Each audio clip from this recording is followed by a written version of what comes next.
Hello learning buddies, welcome back to our channel. Today another useful వీడియోతో వచ్చేసాను. అయితే video start చేయబోయే ముందు ఇక నుంచి ఎవ్రీ వీడియోలో వొకాబ్ ఛాలెంజ్ మరియు ట్రాన్స్లేషన్ ఛాలెంజ్ అనేది ఇస్తాను. మీరు ఆన్సర్స్ని ఫైండ్ అవుట్ చేసి కామెంట్లో చెప్పేయండి. వొకాబ్ ఛాలెంజ్లో ఒక వర్డ్ అనేది రాంగ్గా అరేంజ్ చేసిన లెటర్స్ ఇస్తాను. మీరు ఆ కరెక్ట్ వర్డ్ ఏంటో ఫైండ్ అవుట్ చేసి నాకు కామెంట్లో చెప్పేయండి. ఇలా ప్రాక్టీస్ చేయడం వలన మీకు వొకాబులరీ ఇంప్రూవ్ అవుతుంది మరియు స్పెల్లింగ్ స్కిల్ కూడా ఇంక్రీజ్ అవుతుంది. ట్రాన్స్లేషన్ ఛాలెంజ్లో ఒక తెలుగు సెంటెన్స్ ఇస్తాను. దానిని ఇంగ్లీష్లో ఏ విధంగా చెప్పాలో కామెంట్లో చెప్పేయండి. టుడే వొకాబ్ ఛాలెంజ్లో లెటర్స్ చూడండి. ఈ లెటర్స్ని రీఅరేంజ్ చేసి కరెక్ట్ వర్డ్ ఏంటో let me know comments. Translation ఛాలెంజ్లో టుడే మీ సెంటెన్స్: ఇంత ఉప్పు కూరలో ఎందుకు వేసావు? ఈ రెండు ఆన్సర్స్ని కామెంట్ బాక్స్లో చెప్పేయండి. ఈరోజు వీడియోలో కొన్ని ఈటింగ్ రిలేటెడ్ వొకాబులరీని అండ్ వాటిని సెంటెన్స్లో ఎలా యూస్ చేయాలో చూద్దాం. Our first vocabulary word is vindu. విందు విందుని ఇంగ్లీష్లో ఫెస్ట్ అని అంటాం. వేగంగా తినడం. కొన్ని సందర్భాలలో ఫాస్ట్గా తింటూ ఉంటాం కదా, అలా తినడాన్ని ఇంగ్లీష్లో గోబల్ అని అంటాం. నాకడం. ఏదైనా కర్రీ నచ్చితే అన్నం ఫినిష్ అయిన తర్వాత ఫైనల్గా వేళ్ళని చేయిని నాకుతూ ఉంటాం కదా, దానిని ఇంగ్లీష్లో లిక్ ఆర్ లికింగ్ అని అంటాం. నమలడాన్ని ఇంగ్లీష్లో చ్యూ అని పిలుస్తాం. ఎక్కిళ్ళని ఇంగ్లీష్లో హిక్కప్ అని అంటాం.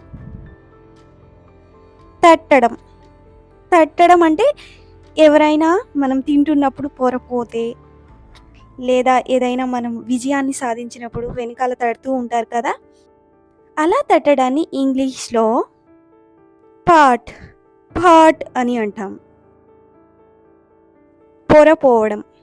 పొరపోవడం అంటే మనకి పొరపోతూ ఉంటుంది కదా ఏదైనా తింటున్న సందర్భాలలో, అలా పొరపోవటాన్ని ఇంగ్లీష్లో చోక్ అంటాం. అంటే పొరపోవడం అని అర్థం.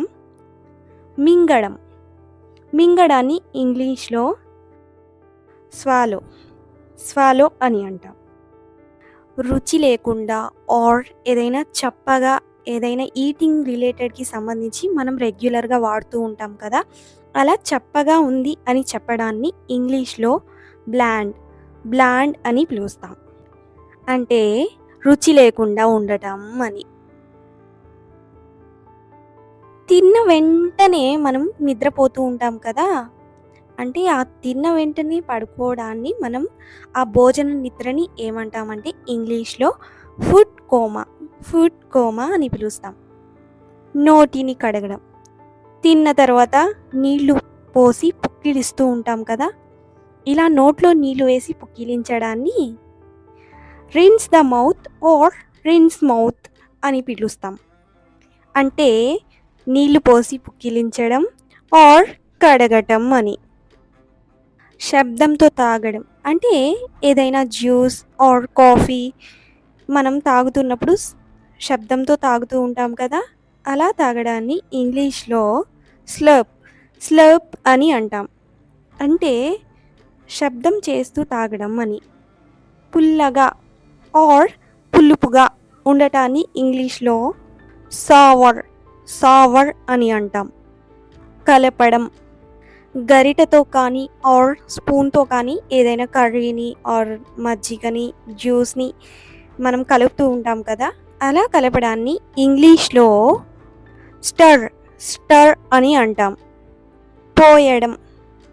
పోయడాన్ని అంటే వాటర్ ఆర్ ఎనీ జ్యూస్ని పోస్తాం కదా, ఒక గ్లాస్లో నుంచి ఇంకొక గ్లాస్లోకి ఆర్ ఒక బౌల్లో నుంచి ఇంకో బౌల్లోకి పోయడాన్ని ఇంగ్లీష్లో, ఇది మనం ఎక్కువ రెగ్యులర్గా వాడుతూ ఉంటాము, దీన్ని మనం ఇంగ్లీష్‌లో ఏమంటామంటే పోర్, పోర్ అని పిలుస్తాం. ఈ వొకాబ్‌ని యూజ్ చేసుకొని చిన్న స్టోరీ యూసేజ్ చూద్దాం ఇప్పుడు. స్టోరీ అంటే ఏదో టెన్స్‌గా ఫీల్ అవ్వద్దండి. అంటే మన రెగ్యులర్ లైఫ్‌లో జరిగేదే ఒక స్మాల్ ప్యాసేజ్ లాగా చెప్తాను.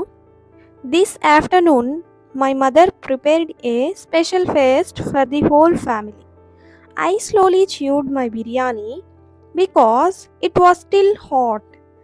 ఈరోజు మధ్యాహ్నం మా అమ్మ మా కోసం ప్రత్యేక విందు తయారు చేసింది.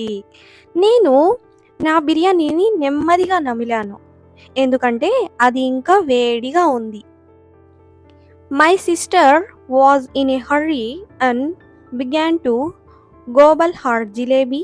Suddenly she had a small hiccup and laughed. నా చెల్లెలు మాత్రం ఏదో తొందరలో తన జిలేబీని వేగంగా తినడం స్టార్ట్ చేసింది. ఉన్నట్లుండి ఆ టైంలో తనకి ఎక్కిళ్ళు వచ్చాయి. అప్పుడు చిన్నగా నవ్వేసింది తను. My grand father said the chutney was a bit blunt today.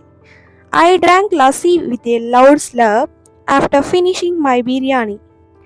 మా తాతయ్య ఈరోజు చట్నీ కాస్త చెప్పగా ఆర్ రుచి లేకుండా ఉంది అని చెప్పారు. నేను మాత్రం నా బిర్యానీని తినడం ముగిశాక లస్సీని పెద్ద శబ్దంతో తాగాను. My younger brother try to eat a mango quickly but he choked sadly. My grandma quickly patted his back and gave him some water to swallow slowly. నా చిన్న తమ్ముడు మామిడికాయను వేగంగా తినడానికి ప్రయత్నించి పొరబోయింది. అప్పుడు మా అమ్మమ్మ వెంటనే వాడిని వెనకాల తట్టి కొన్ని నీళ్ళిచ్చి నెమ్మదిగా మింగు అని చెప్పింది. మై గ్రాండ్ పా poured buttermilk into a glass and drank it. He said the buttermilk was a little bit sour. Then my mom stirred fresh curd to make buttermilk and gave it to him again. మా తాతయ్య మజ్జిగను గ్లాస్లో పోసుకొని తాగారు. తాగి మజ్జిగ కాస్త పుల్లగా ఉంది అని చెప్పారు. అప్పుడు మా అమ్మ కొత్త పెరుగు కలిపి ఫ్రెష్గా మజ్జిగ ప్రిపేర్ చేసి మళ్ళీ ఆయనకిచ్చింది. My little sister finished her food and began to lick her fingers. నా చిన్న చెల్లి తినడం పూర్తయిన తర్వాత తన వేళ్లను నాకడం ప్రారంభించింది. After eating we all went to rinse our mouth and hands at the sink. మేమందరం తినేసిన తర్వాత చేతులను నోటిని కడుక్కోవడానికి సింక్ దగ్గరకు వెళ్ళాము. I had a light food coma so I rested for a while. నాకు కొంచెం తిన్న వెంటనే నిద్రగా అనిపించింది, అందుకే కొంచెం సేపు విశ్రాంతి తీసుకున్నాను. ఇప్పుడు నేను చేసిన విధంగానే మీరు కూడా ఈ వొకాబ్ అన్నిటిని యూస్ చేసి మీ ఓన్గా ఒక సెంటెన్సెస్ ఆర్ స్మాల్ స్టోరీ లాగా మేక్ చేసి మీ డైలీ కాన్వర్జేషన్లో యూస్ చేయండి. ఈ వేలో వొకాబ్ని నేర్చుకుంటే చాలా సింపుల్గా గుర్తుపెట్టుకోవచ్చు. ఈ వీడియో మీకు హెల్ప్ అయితే ఖచ్చితంగా ఒక లైక్ చేయండి. ఇలాంటి మరిన్ని అమేజింగ్ వీడియోస్ కోసం కొంచెం టచ్లో ఉండండి. Thanks for watching. See you in the next video. Bye.